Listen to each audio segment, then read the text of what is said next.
Hello friends, so let's make our way to all fours. When you arrive there, stack your wrists underneath your shoulders and your knees underneath your hip points. Spread your fingers nice and wide, pressing into your fingertips. We loop our shoulders, tuck in our chin slightly, and look directly between our hands. Now let's all rock our pelvis forward slightly, just to create some length in our low back.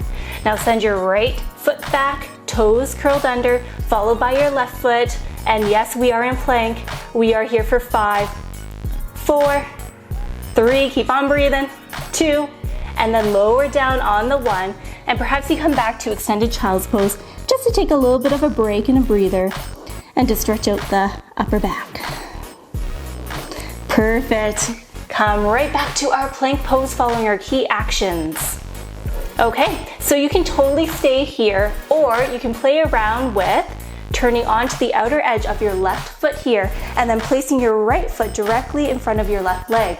Now send your right hand up and towards the sky, and perhaps you even look up. We're here for 3. You got this. 2. And then on the 1, release, coming back to plank pose, and let's just take it on over to the other side.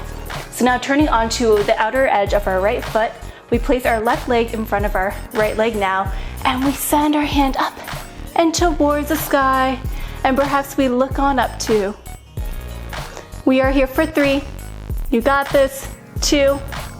And then on the 1, coming back through to plank position, we lower down onto our knees, come to sit back on our heels, and we take some arms.